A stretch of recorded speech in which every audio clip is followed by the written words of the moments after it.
He two Hoovers and shot two A-Tray gangster Crips. The story of Rollin 60 Crips, little E-Dog. Back to another episode of War in Cali. In this episode, I'm gonna detail the story of Little E-Dog from the Rollin 60 Crips. The Rollin 60 Crips are one of the most notorious gangs in Los Angeles and the world in general. The Rollin 60s formed in the 70s and their own built their name up in the gang world in Los Angeles and later the country. The Rollin 60s became one of the most known Crip gangs from what they did in the streets to media, where several rappers from Los Angeles to other places in the country claiming affiliation to the gang. Little E-Dog was born around 1989 and he would come up in the 60s turf. He came up in a time period where the 60s were in full-fledged wars with gangs like the Hoovers, the A-Tray Gangstas, and the Inglewood families among others. And growing up in that type of environment, it was easy for Little E-Dog to become accustomed to his surroundings, especially with growing up around several gangsters and numerous of people he looked up to being gang members. And that would be the life that Little E-Dog would embark on. He was ready to put in work and crash out for his gang. By 2008, E-Dog was 18 and a full-fledged member already, having multiple charges in his juvenile years, ranging from things like gun possession, and he would become known for using his gun. That brings us to April 27, 2008. Around 2 a.m., gunshots rang out in the Hoovers turf. A man named Keon was in his apartment where he was staying on Figueroa Street.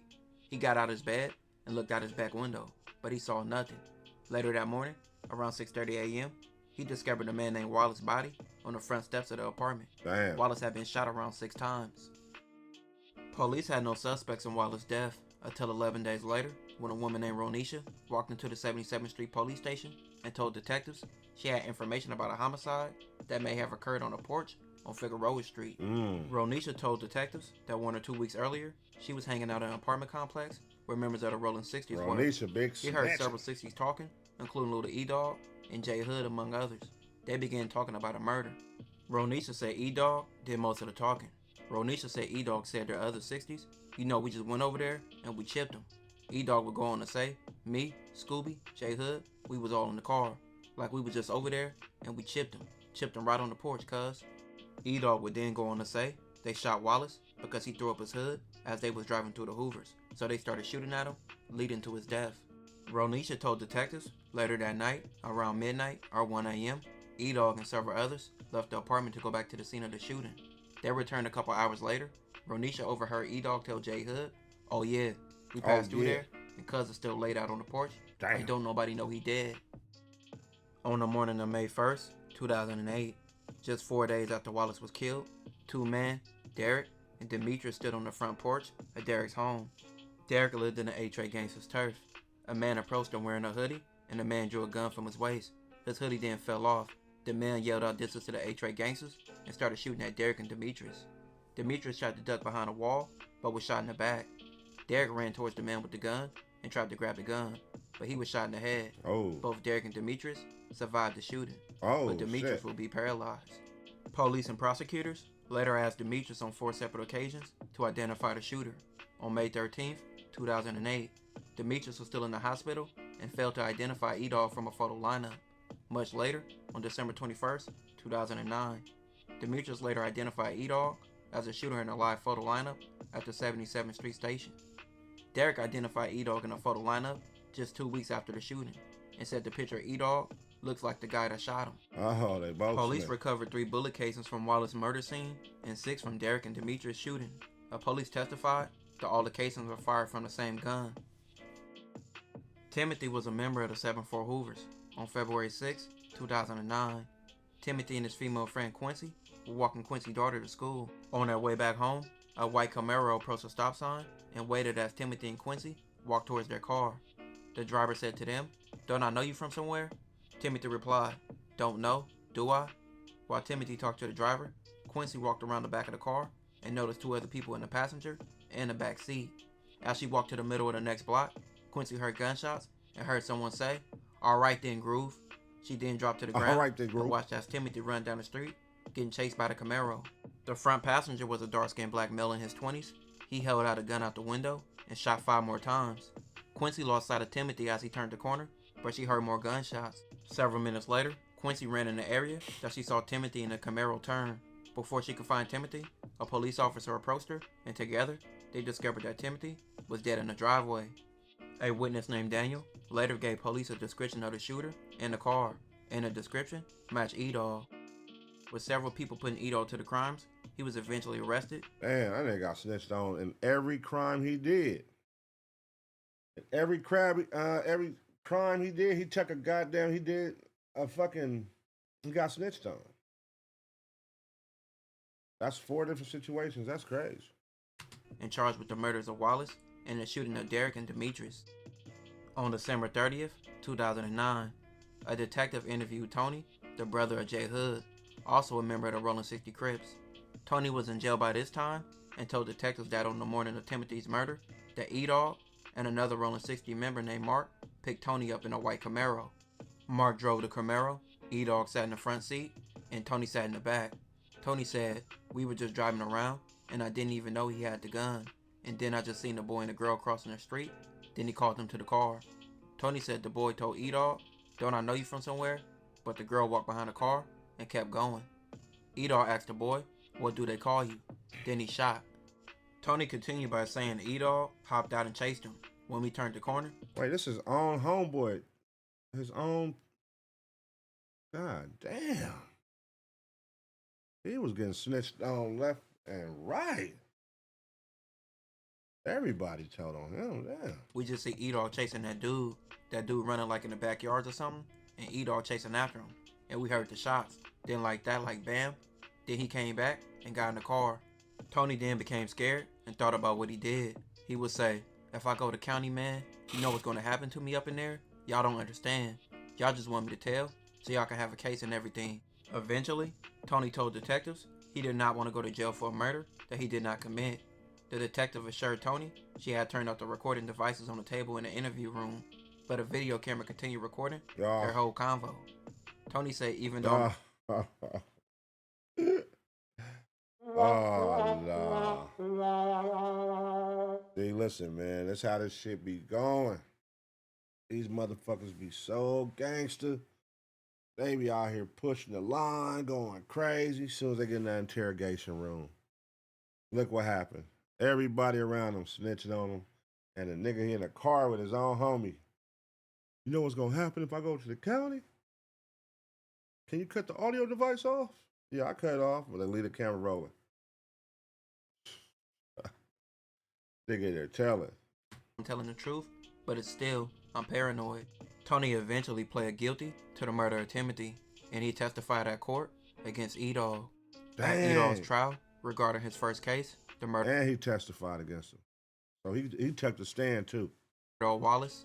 E-Dog would say he didn't remember what he did on April 27, 2008, but he would say he didn't kill Wallace. E-Dog also said that a lot of members of the Rollin 60 gang hung out at the apartment where Ronisha claimed that she overheard E-Dog say he murdered someone. E-Dog also said that Ronisha held a grudge against him because he told others that her hygiene wasn't up to par after they had sex, so she held a grudge against that. Derek and Demetrius from ABP Gangsta Crip, who E-Dog allegedly shot, both took back their statements. Derek took back his statement, saying the police made him choose E-Dog, also stating he was scared to testify because of the street code.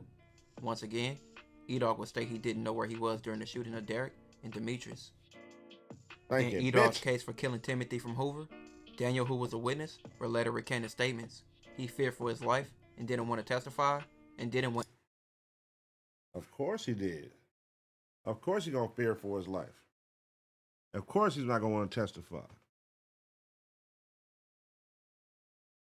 What the fuck? That's crazy. Want anything to do with the case. E-Dog would say he was hanging out with friends and he never even rode in a white Camaro. He also stated that he didn't shoot Timothy. But even when everyone recanted their statements against E-Dog, he was still found guilty of all charges. For the murders of Timothy and Wallace, E-Dog was sentenced to 2 life terms without the possibility of parole, plus 25 years to life. For the attempted murders of Derek and Demetrius, the court sentenced E-Dog to 2 consecutive terms of 15 years to life, plus an additional 25 years to life on each term, with gang enhancement and firearm enhancement. So E-Dog got thrown a book with multiple life sentences and 130 years additional. E-Dog still pleads his innocence, especially with all the statements being recanted against him in trial. E-Dog is now 35 in the Calipatria State Prison, which he will most likely never leave. This will conclude this episode. If you haven't already, check out my previous. Damn. Look what I got you, dog. Life. And the niggas that you going to do the crime with snitching on you. Your own homie in the car with you, snitching on you. Damn, man. Ugly, bro. It's ugly, man. It's ugly. These young niggas be out here doing crime and be trusting these niggas they think they ain't homies. The nigga in the car with you riding around told everything. I didn't want to be there. I tried to stop him. Like, what? You niggas crazy. Yeah, that's what's going on out here in the streets, man. You gotta watch who you do crimes with, man. If you're gonna do crimes with a partner. But yeah, man, that's a story of every hood. Everybody going through some shit like that. Got a homie in jail right now doing life for somebody that snitched on him over some shit. A nigga that he thought was his homie turned on him. That happens in every hood, every city. Y'all know this shit, though. Shit weak. Do crimes by yourself if you're gonna do them. I don't condone anyone doing crimes at this age. I don't. Back in the day, I'd be like, oh yeah, go do all the crimes in the world. Fuck it, nigga. But now I'm older, wiser. Nah. I don't condone anybody doing any of those crimes. It's not worth it, man. It's not worth the risk of what you receive if you get caught. You know what I'm saying? But I do understand that, when you put yourself in those situations in life, that come with the territory of having to react in such a manner. You know what I mean? But, the gangbang aspect of it is watered down compared to like when it had meaning back in the day when we was growing up. It's more watered down now. But the brotherhood, I see how people can get addicted to the brotherhood side of it. You know what I'm saying? Let's go. Shout out Juby Nash. I see how people get addicted to the brotherhood side of it. You know what I'm saying? It's definitely appealing, especially when you're coming up. And these are your homies from high school, middle school, and y'all cliques and shit. Then y'all evolve into members from y'all area, from y'all community. And it's a brotherhood. Everybody look at a gang sometimes like it's just knuckleheads all put together. And it's like, nah, because everybody from the hood ain't always knuckleheads. It's like anything else. It's like any other team. You're going to have certain motherfuckers that's good at certain things and certain motherfuckers that's better at certain things than others. Not everybody is a fighter from a gang. Not everybody is a shooter from a gang. Not everybody is a robber, is a flocker. You know what I'm saying? It's certain motherfuckers, It's certain motherfuckers that won't go on the drill, that won't go ride and do a crime. But it's niggas that throw hands, though.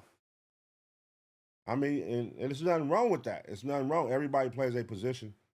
You know what I'm saying? But you also got to understand when you want to be that shooter, when you want to elevate to your, community and be that shooter from your hood, what comes with that? The pros and the cons of it. You know what I mean? So, my advice to you, to the younger motherfuckers or anybody that's interested in gang banging, you know what I mean? Know what you're signing up for. Look at a majority of the niggas from your hood and see where they at today. Did they make it to see 40? Did they make it to see 30? Did they make it to see 20? Are they in jail? Are they dead? You know what I mean? Because 9 times out of 10, the same results are going to happen to you. So, just put things in perspective, man, before you make that decision. You know what I'm saying? But life is about living, man. Life is about living, and life lessons is going to be the best teacher you're going to have ever in life. Life is going to teach you some lessons, man. Hey, shout out to you for tuning in. Now be sure to smash the like and download Underdog Fantasy. All you have to do is pick higher or lower on players and you can win big. If you want to make some extra cash and have more fun while you watch sports, download Underdog and get up to 1,000 times bonus cash. Just use my code, AceBoys.